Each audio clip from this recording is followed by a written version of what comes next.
अब दोस्तों और बुजुर्गों, ये वो ईमान है जिसके ऊपर अल्लाह रब्बुल इज्जत ने वांतुमुल आलौना इन कुंतुम मोमिनीन, सही मानों में ईमान खालिस जो हर शिर्क से पाक, जिसके अंदर अल्लाह के गैर का कोई शायबा तक न हो, ऐसा ईमान जब हमारे दिल की गहराई के अंदर जब उतरेगा और उस ईमान के तकाजों पर हमारी इबादत आएंगी, हमारे अमाल आएंगे, अमरे इलाहिया का इंतसाल आएगा, तो एक एक अमल के ऊपर इस ईमान खालिस की बुनियाद पर जिस दिन हमारी 2 रकात नमाज इस यकीन के साथ अल्लाह के नबी सल्लल्लाहु अलैहि वसल्लम के तरीके के मुशाबे, जिस दिन हमने सहाबा जैसी 2 रकात नमाज पढ़ ली इसी ईमान के साथ, जैसा रूह, उनके जैसा सजदा, उनके जैसा कयाम व कादा, हर एक के ऊपर हुकूक अल्लाह की तरफ से परवरिश का यकीन।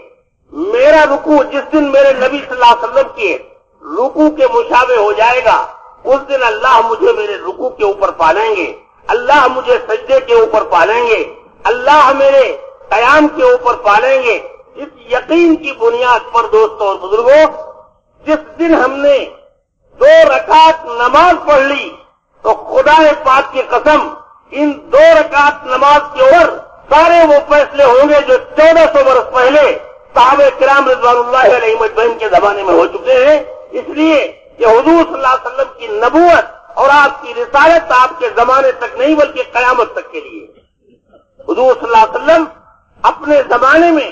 आमाल की बुनियाद पर और दीन की बुनियाद पर अल्लाह की तरफ से जो नुसरतें और मददें उतरवा के गए हैं, वो कयामत तक के लिए पूरी उम्मत के वास्ते है, सिर्फ आपके जमाने के लिए नहीं है। जो 2 रकात पर हुआ है वो कयामत तक के लिए होगा, जो हज पर हुआ है, जो ईमान यकीन पर हुआ है, जो जिक्र पर हुआ है, सब कयामत तक के लिए अल्लाह के नबी सल्लल्लाहु अलैहि वसल्लम उतरवा करके गए। तो मोहतरम दोस्त और बुजुर्ग बोलें जे এই यकीन যখন দিলের মধ্যে আসবে যে আল্লাহ তাআলা হইলেন প্রাণেওয়ালি জাত, আল্লাহ তাআলার জাত আর সিফাতের উপরে যখন এই বিশ্বাস এবং यकीन বান্দার দিলের মধ্যে পয়দা হবে, আর সাথে সাথে মোহতারাম দোস্ত আর বুজুর্গ, হুজুরে পাক সাল্লাল্লাহু আলাইহি ওয়াসাল্লামের তরিকার মধ্যে আল্লাহ তাআলা আমাদের জন্য দুনিয়া আর আখিরাতের কামিয়াবি রেখে দিয়েছেন। বলেন যে এই यकीन সহকারে এবং এই তরিকার বিশ্বাস সহকারে যখন নাকি আমরা ওই 2 রাকাত নামাজ পড়ব, ওই 2 রাকাত নামাজ দিয়ে আল্লাহ তাআলা ঠিক আমাদেরকে ওইভাবে প্রতিপালন করবেন, ওইভাবে সাহায্য করবেন। আল্লাহ তাআলার মদদ আর নসরত ওইভাবে আমাদের উপরে নাযিল হবে যেভাবে 1400 বছর আগে হযরত সাহাবায়ে কিরাম রাদিয়াল্লাহু আনহু আজমাইনদের উপরে আল্লাহ তাআলা 2 রাকাত নামাজের উপরে সাহায্য ও মদদ নাযিল করেছিলেন, ওই রকম সাহায্য আর মদদ আল্লাহ তাআলা আজকের দিনেও নাযিল করবেন। কারণ হইল মোহতারাম দোস্ত আর বুজুর্গ,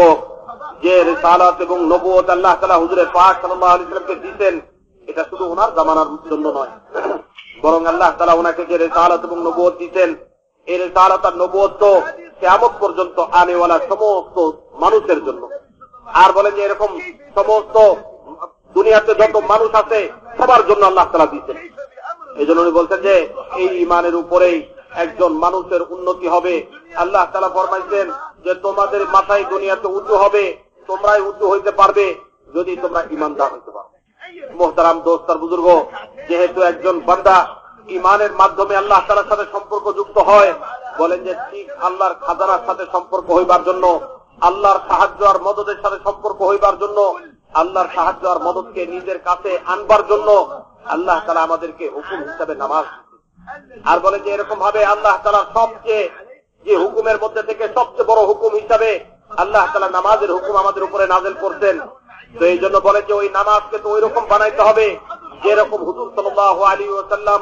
এই নামাজকে পড়বার জন্য হুকুম দিতেন। ওযু ওই রকম হইতে হবে যেরকম হুজুর দেখাইতেন, কিয়াম ওই রকম হইতে হবে